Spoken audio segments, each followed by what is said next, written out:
Halo para manusia primitif, apa kabar planet bumi? Kembali lagi saya akan bawakan sebuah film bertema alien yang datang dari negara Rusia. Film ini berjudul Attraction, atau di negara sendiri, film ini berjudul... Oke, intro.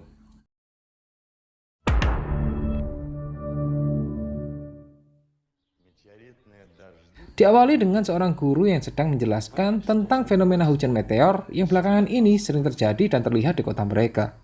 Di kelas itu juga kita diperkenalkan dengan dua orang gadis cantik yang bernama Julia dan sahabatnya Svetlana, serta seorang pemuda kutub buku yang bernama Google.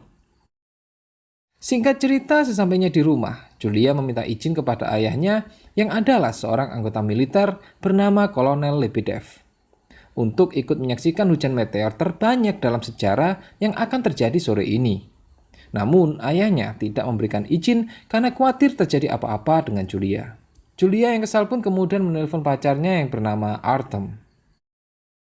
Sementara itu di luar bumi, terlihat sebuah kapal luar angkasa asing yang tiba-tiba terhantam oleh sebuah meteor. Hal itu mengakibatkan kapal asing itu jatuh dan mulai memasuki atmosfer bumi. Kapal asing itu pun dengan cepat dideteksi oleh radar kemiliteran, yang diperkirakan memiliki kecepatan gerak 500 hingga 900 km per jam dan terus bertambah. Militer kemudian menerbangkan dua pesawat tempur untuk mendekati kapal asing tersebut.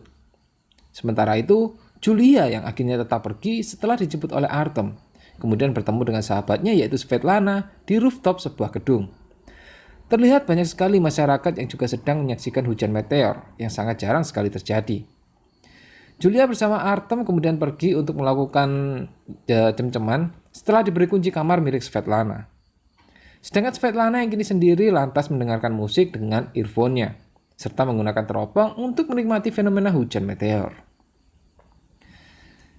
Sementara itu, dua pesawat tempur yang mengikuti kapal asing itu kemudian diperintahkan untuk menembak dengan menggunakan misil. Alhasil, kapal asing itu pun mengalami kerusakan yang semakin parah. Orang-orang yang sedang berkerumun untuk menyaksikan hujan meteor itu pun menjadi panik dan berhamburan untuk menyelamatkan diri setelah melihat kedatangan kapal asing itu, yang sepertinya sedang mengarah ke lokasi mereka. Sedangkan Svetlana yang sedang asik melihat hujan meteor menggunakan teropong terlambat untuk menyadari datangnya kapal asing yang sedang jatuh dan mengarah ke arahnya. Dan alhasil Svetlana yang sedang berada di atas gedung itu pun tertabrak oleh kapal asing itu. Julia dan Artem yang sedang asik memadu kasih pun dikejutkan dengan runtuhnya gedung tempat mereka berada, yang seketika itu membuat mereka nyaris saja terjatuh dari ketinggian. Di scene berikutnya kita diperlihatkan poin plus dari film ini. Efek CGI yang dikerjakan dengan sangat baik, memberikan kesan detail yang seolah-olah jatuhnya kapal asing yang menghantam gedung ini benar-benar terlihat nyata. Mulai dari puing-puing reruntuhan hingga debu-debu yang dihasilkan akibat dari jatuhnya sebuah kapal asing. Setelah kapal asing itu berhenti, pihak militer kemudian bergerak mendekati kapal asing tersebut, serta beberapa pasukan ditempatkan di berbagai posisi yang strategis untuk menghadapi hal-hal yang dikhawatirkan akan membahayakan. Kolonel Lebedev bersama seseorang yang bernama Poleskin mulai mendekati kapal asing itu, dan keluarlah satu alien yang dimana di sini akan saya sebut sebagai ras superior. Mereka kemudian saling berhadapan, dan terlihat ras superior itu sama sekali tidak ingin menyakiti Kolonel Lebedev dan juga Poleskin. Bahkan ras superior itu sepertinya paham dengan apa yang dikatakan oleh Poleskin. Namun sayangnya Poleskin yang sejak awal sudah gugup tiba-tiba menjadi pingsan. Setelah itu barulah ras superior itu berkomunikasi dengan Lebedev. Berpindah ke markas militer, Kolonel Lebedev kemudian menjelaskan kepada semua petinggi bahwa ras superior itu menggunakan bahasa Rusia, yang meminta agar tidak ada manusia yang mendekati kapalnya untuk menghindari jatuhnya korban yang tidak diperlukan. Namun beberapa petinggi yang khawatir dengan kehadiran ras superior itu kemudian berpendapat untuk menyerang lebih dulu. Lebedev kemudian meyakinkan bahwa untuk saat ini lebih baik menunggu dan melihat apa yang akan terjadi berikutnya. Karena hal terpenting untuk sekarang adalah tidak memancing perang dengan ras superior tersebut. Dan hal itu pun kemudian disetujui oleh presiden. Berpindah adegan ke rumah sakit, di mana Julia akhirnya kini terbangun setelah sebelumnya tidak sadarkan diri. Julia kemudian mendapati benda milik Svetlana ada di sampingnya, yang menandakan bahwa sahabatnya itu telah meninggal. Julia kemudian keluar dan menemui Artem yang sedang tertidur di depan ruangannya. lalu mengatakan kepada Artem bahwa dia ingin membalas kapal asing itu karena telah merenggut nyawa sahabatnya. Sementara itu, kini militer telah menerapkan area aman dengan radius sejauh 1 km dari lokasi jatuhnya kapal asing. Semua penduduk yang berada dalam zona radius diminta untuk mengungsi. Namun ada beberapa pengungsi yang menolak dan memilih untuk tetap tinggal di rumah mereka. Singkat cerita, Julia yang sedang berada di rumahnya kemudian mengambil sebuah pistol dari brankas milik ayahnya. Dia kemudian pergi ke tempat markas Artem yang saat ini sedang berkumpul dengan gengnya. Mereka kemudian merencanakan untuk melakukan penyerangan kepada kapal asing tersebut. Mulai dari sini, Artem dan teman-temannya membuat video-video tentang anti-alien yang kemudian mereka unggah ke sebuah platform semacam YouTube. Menjelang malam, mereka kemudian bergerak secara diam-diam menuju ke sebuah bangunan. Di tengah perjalanan, Artem meminta Julia untuk bersembunyi di dalam sebuah mobil agar lebih aman dan terhindar dari patroli militer. Sedangkan Artem dan teman-temannya kemudian memasuki sebuah toko. Mereka menemukan sebuah benda aneh yang diduga itu adalah milik kapal asing tersebut. Dan tanpa sepengetahuan Artem, Julia kemudian pergi ke kamar Svetlana yang kini sudah hancur berantakan. Saat sedang memandangi foto sahabatnya itu, Julia kemudian mendengar suara-suara aneh yang mendekat. Yang ternyata itu adalah salah satu ras superior. Karena terkejut, secara refleks Julia menembaknya sambil melangkah ke belakang, yang membuatnya terpeleset dan jatuh. Beruntung Julia sempat diselamatkan oleh ras superior tersebut. Dari kepala ras tersebut terlihat samar-samar wajah seorang manusia. Julia lantas menjadi terheran-heran dengan apa yang dilihatnya. Sedangkan Artem dan teman-temannya yang mendengar suara tembakan dan teriakan dari Julia kemudian bergegas naik ke lantai atas. Artem yang melihat ras superior tersebut lantas memukulinya yang mengakibatkan ras superior itu terjatuh dan terjun ke lantai bawah. Mereka kemudian turun dan mendatangi tempat jatuhnya ras superior itu. Artem kemudian mendapati darah yang sama seperti darah manusia yang menempel pada benda yang di sini akan saya sebut sebagai exoskeleton. Sedangkan Julia melihat sosok manusia yang berpura-pura mati. Julia pun menyadari bahwa itu adalah tubuh asli dari ras superior yang tadi menyelamatkannya. Dan karena militer mulai berdatangan, Artem dan Julia beserta kawan-kawannya membawa kabur exoskeleton milik ras superior itu dan mereka memilih meninggalkan benda aneh yang diduga milik kapal asing sebelumnya karena sangat berat untuk dibawa. Malam harinya, Julia tidak bisa tertidur karena memikirkan ras superior yang menyelamatkannya tadi, yang ternyata memiliki bentuk fisik seperti manusia pada umumnya. Julia pun akhirnya pergi dengan sebuah mobil dan berniat untuk menyelamatkan ras superior tersebut. Sekembalinya Julia di tempat tadi, dia mendapati bahwa ras superior itu sedang tidak sadarkan diri. Julia lantas memasukkannya ke dalam mobil, lalu menemui temannya yang bernama Google untuk meminta bantuannya. Google memperkirakan bahwa ras superior ini telah kehilangan banyak darah dan membutuhkan transfusi darah secepatnya. Mereka kemudian membawa ras superior itu menuju ke rumah sakit. Saat akan memasang sebuah jarum, terlihat di tangan ras superior itu seperti ada bintik-bintik yang aneh. Dan saat Julia sedang mengamati bintik-bintik itu, tiba-tiba saja ras superior itu memegang tangan Julia, lalu memindahkan gelang miliknya ke tangan Julia. Julia pun kemudian memandangi gelang itu yang sepertinya ada sesuatu. Melalui tes darah yang dilakukan oleh Google, diketahui bahwa golongan darah dari ras superior itu ternyata sama dengan golongan darah milik Julia.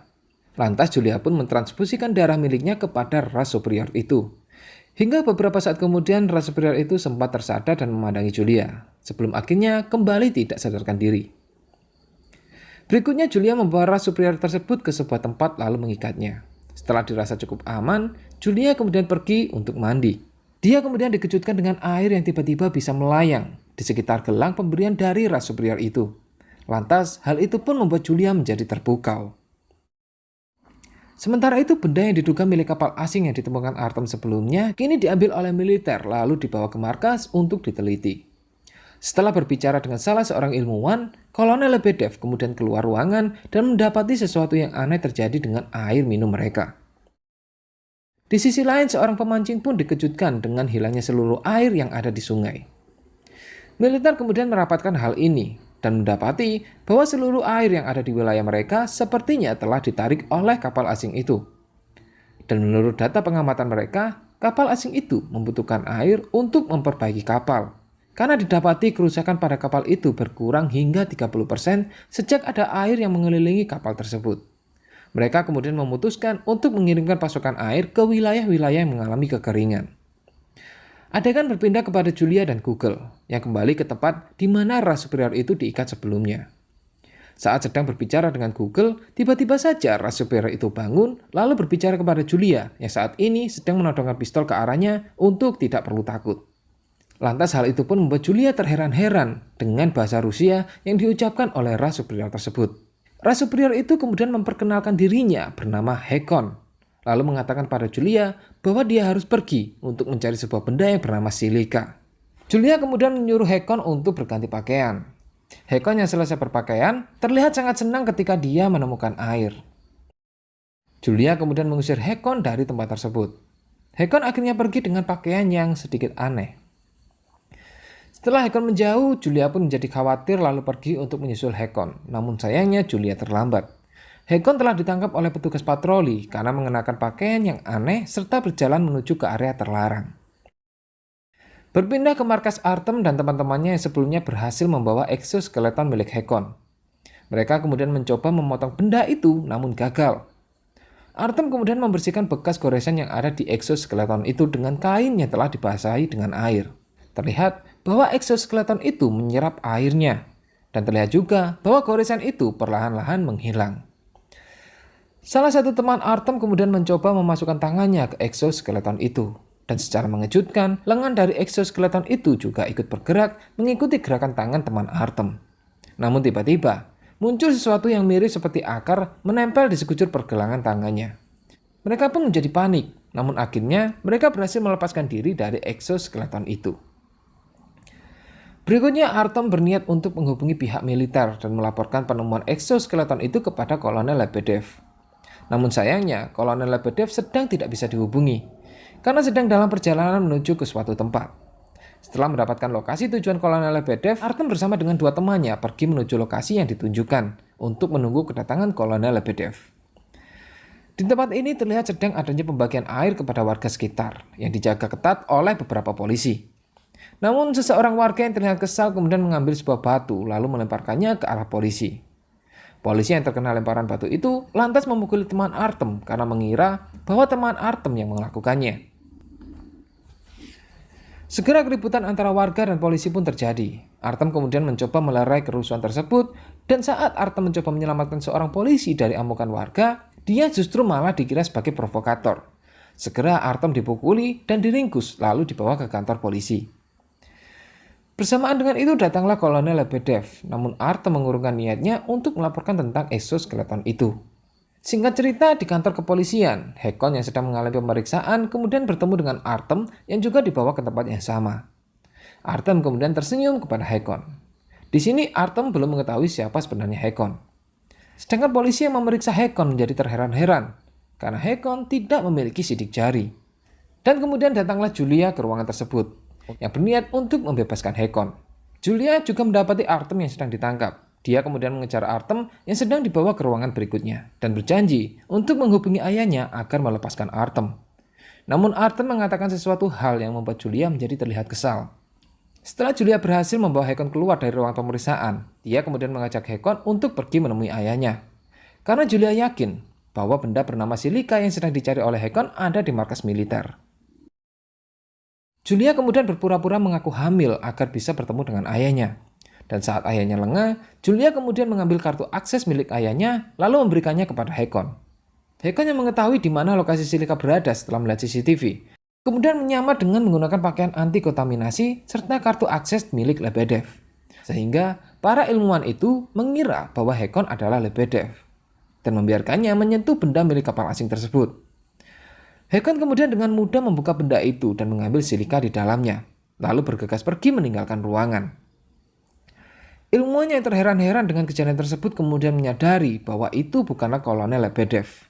Segera alarm tanda darurat dinyalakan. Mendengar alarm itu, Lebedev kemudian membawa Julia bersama dengan Hakon yang tiba-tiba saja sudah bersama mereka ke sebuah mobil militer dan meminta si supir untuk mengantarkan mereka pulang. Sementara itu, Artem yang akhirnya bebas kemudian dijemput oleh teman-temannya. Mereka kemudian kembali ke markas dan mempersiapkan segala yang diperlukan untuk memulai penyerangan ke kapal asing tersebut. Terakhir, Artem menghubungi Julia, lalu memintanya untuk ikut bergabung. Namun Julia menolaknya. Sesampainya di rumah, Julia memperkenalkan anjingnya kepada Hakon. Hakon yang hanya dengan sekali lihat bisa mengetahui bahwa anjing milik Julia sedang sakit. Hakon kemudian memperlihatkan silika kepada si anjing. Dan terjadilah sebuah keajaiban di mana si anjing menjadi sembuh total. Saat sedang asik menyantap makanan, ternyata di acara televisi, sosok Hakon telah ditandai sebagai buronan karena wajahnya sempat terekam oleh CCTV. Dan terlihat juga di luar jendela rombongan militer ayahnya telah mendekati rumah. Julia kemudian membawa Hakon pergi ke rumah Google. Di bagian ini, Google sedang melihat video anti-alien yang telah diunggah oleh Artem dan teman-temannya. Dan terlihat hal ini sepertinya mampu untuk mempengaruhi masyarakat untuk mulai membenci para alien. Julia kemudian mengambil pistol yang sebelumnya sempat dititipkan kepada Google. Lalu pergi dengan Hakon ke sebuah konser musik karena dirasa akan lebih aman. Di konser ini ternyata kedatangan Julia dan Hakon disadari oleh salah satu teman Artem, yang kemudian melaporkan hal ini kepada Artem. Hakon kemudian mengajak Julia untuk melihat planetnya, yang terlihat dengan sangat luar biasa indah. Di sini Hakon mengatakan bahwa planetnya hampir sama dengan bumi. Hanya saja di planet Hakon, kematian adalah hal yang sangat jarang terjadi. Hakon juga menceritakan bahwa sebenarnya kapalnya terjatuh karena ditabrak oleh sebuah meteor. Dan ketika kapalnya memasuki bumi, manusia justru menembaknya, yang mengakibatkan kapalnya mengalami kerusakan yang lebih parah. Dan terakhir Hakon juga mengatakan, jika ada manusia yang memasuki kapal tersebut, maka Saul akan meledakannya. Oke, dari sini saya belum paham siapa itu Saul, karena tidak ada penjelasan lebih lanjut. Oke, lanjut ke ceritanya. Di sini Hakon juga menambahkan bahwa dia tidak akan menggunakan teknologinya untuk menyerang manusia. Walaupun Hakon dalam keadaan bahaya, karena itu adalah bagian dari protokol yang harus dilakukan. Hakon juga mengatakan akan secepatnya pergi dari bumi setelah silika itu berhasil dikembalikan ke dalam kapalnya. Adegan berikutnya, Julia mengawal Hakon untuk pergi ke kapalnya. Namun di tengah-tengah perjalanan, mereka dihadang oleh Artem dan teman-temannya. Hakon kemudian dipukuli oleh Artem hingga hampir tidak sadarkan diri. Serta silika milik Hakon juga diambil oleh teman Artem. Julia yang terus memohon kepada Artem untuk berhenti dan membela Hakon, membuat Artem menjadi murka lalu memukul Julia. Hakon yang melihat Julia dipukul oleh Artem kemudian bangkit lalu menghajar semua anggota Artem hingga terkapar. Salah satu teman Artem kemudian mengeluarkan sebuah pistol dan berniat untuk menembak Hakon. Namun sayangnya tembakan itu justru mengenai temannya sendiri. Bersama dengan itu datanglah polisi yang sedang berpatroli. Artem dan satu temannya pun bergegas kabur. Sedangkan Hakon ditangkap dan dibawa ke markas militer. Artem dan juga temannya yang berhasil lolos kemudian mulai menyebarkan berita hoaks bahwa salah satu alien telah membunuh temannya dan meminta pada semua orang yang berpihak pada anti-alien untuk berkumpul. Singkat cerita, setelah semua masyarakat anti-alien berkumpul, Artem kemudian melakukan pidatonya yang sangat memprovokasi sehingga mengakibatkan massa yang berkumpul semakin anarkis dan mulai bersama-sama bergerak untuk menyerbu ke kapal milik Hakon. Kerusuhan pun terjadi di sepanjang perjalanan antara militer yang menjaga lokasi kapal Hakon dengan masyarakat yang mencoba menerobos masuk.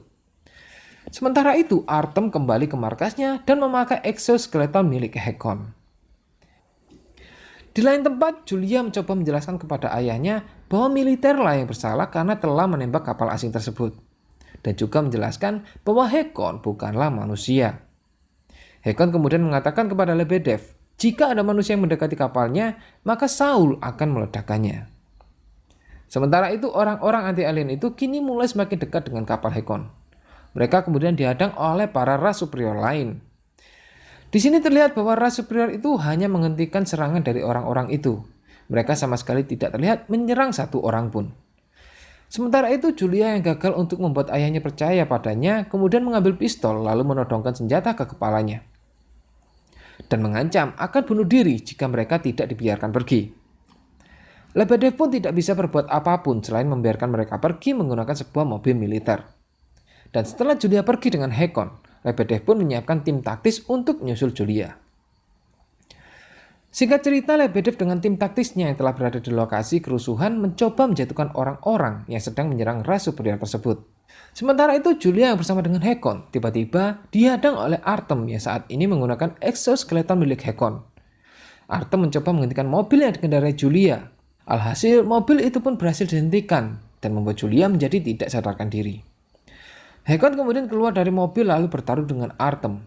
Pertarungan yang sangat tidak seimbang, yang akhirnya membuat Hakon dihajar habis-habisan oleh Artem. Julia yang akhirnya tersadar kemudian memacu mobilnya dan menabrak Artem yang hampir saja berhasil membunuh Hakon. Julia kemudian keluar dari mobil dan menuju ke tempat Hakon. Sementara itu militer yang dipimpin oleh Lebedev telah berhasil menjatuhkan orang-orang yang menyerang ras superior tersebut. Lebedev kemudian meletakkan senjatanya sebagai tanda bahwa dia tidak ingin menyerang. Kembali ke Artem yang sedang terhimpit oleh mobil, dia kemudian memaksakan dirinya untuk keluar dari himpitan mobil itu, yang mengakibatkan lengan exoskeleton yang dipakainya pun terputus. Artem kemudian secara otomatis keluar dari exoskeleton itu. Melihat Hakon yang masih hidup, Artem kemudian mengambil sebuah senjata lalu menembakkannya berkali-kali ke arah Hakon. Hakon yang melihat Artem akan menembak mencoba membalikkan tubuhnya agar Julia tidak terkena tembakan. Namun sayangnya hal itu terlambat. Julia pun tak sadarkan diri setelah beberapa peluru bersarang di tubuhnya. Lebedev yang melihat hal itu pun segera berlari menghampiri Julia. Sedangkan Hakon terlihat ikut tidak sadarkan diri. Lebedev kemudian memeluk Julia dan menangisi anaknya yang sepertinya sudah tidak bernyawa. Ras superior itu kemudian mendekati Lebedev. Mereka kemudian membawa Hakon dan juga Julia serta mengizinkan Lebedev untuk memasuki kapal mereka. Di dalam interior kapal, Hakon dan Julia kemudian ditempatkan pada sebuah tempat peristirahatan. Ras superior itu kemudian meninggalkan Lebedev yang sedang berdiri menyaksikan tubuh Julia sedang ditutupi seperti aliran air. Di situ kita juga diperlihatkan bahwa ras superior yang sebelumnya bergerak dengan menggunakan exoskeleton itu ternyata tidak ada makhluk yang mengendalikannya. Tiba-tiba muncul sebuah suara dari dalam kapal itu yang mengaku bahwa dia adalah Saul. Saul kemudian menjelaskan kepada Lebedev bahwa mereka sedang melakukan regenerasi pada tubuh Julia dan menjamin bahwa Julia masih akan hidup setidaknya 70-80 tahun di bumi. Lebedev yang terlihat lega kemudian menanyakan tentang kondisi Hakon. Di situ Saul kemudian menjelaskan bahwa Hakon akan hidup selamanya. Namun Hakon memberikan hidupnya kepada Julia. Saul tidak dapat memastikan dengan akurat kenapa Hakon mau melakukannya, karena hal itu terjadi secara acak. Dengan kemungkinan yang sangat rendah, manusia menyebutnya takdir. Lebedev kemudian menanyakan tentang keberadaan ras yang lain. Kenapa hanya Hakon yang terlihat? Dari penjelasan Saul didapati bahwa Hakon pergi sendirian. Karena sebenarnya planet bumi tidak boleh dikunjungi untuk umum. Karena kehidupan sosial yang agresif dan juga kondisi iklimnya. Serta 4 juta kematian karena kekerasan selama 5.000 tahun terakhir. Dalam periode yang sama, 15.000 konflik militer terjadi karena perebutan sumber daya dan ekstensi umat manusia lebih dari 600 tahun. Ras mereka sedang melakukan misi observasi kepada ras planet lain yang sedang berkembang. Dari misi itulah, Hakon kemudian mengumpulkan informasi dan ingin membuktikan apakah manusia di bumi siap untuk bertemu dengan ras mereka. Dan hasil dari misi ini diperkirakan negatif. Namun masih ada faktor-faktor lain yang bisa membuat perubahan pada perkiraan awal. Semua tergantung dari keputusan Hakon yang belum bisa dianalisis, termasuk ketidakpahaman Saul tentang hubungan Hakon dan Julia. Hasil dari misi ini masih akan direview. Masa depan tergantung pada Hakon, karena ada hal yang tidak dipahami oleh Saul mengenai Hakon. Di situ Lebedev pun menjawab, ada hal yang lebih penting daripada sebuah keabadian. Kita kemudian diperlihatkan kepada Julia yang mulai tersadar dan mendekati Hakon yang sedang tidak sadarkan diri. Film ini pun ditutup dengan memperlihatkannya kapal Hakon yang mulai terbang meninggalkan bumi, serta menyemburkan kembali jutaan kubik air, serta Hakon yang sepertinya masih hidup. Terakhir, Julia bersama anjingnya, dan gelang yang diberikan oleh Hakon sebelumnya terlihat sedang menyala, yang menandakan bahwa ada sequel keduanya yang dirilis awal tahun 2020 kemarin, dengan judul Invasion. Tapi aku belum sempat nonton sih. Kalau kalian tertarik dengan sequel keduanya, tulis saja di kolom komentar. Oke, jangan lupa subscribe biar bumi tetap aman. Silakan like video ini kalau suka, silakan dislike saja kalau nggak suka. Sampai jumpa di video berikutnya dan bye-bye.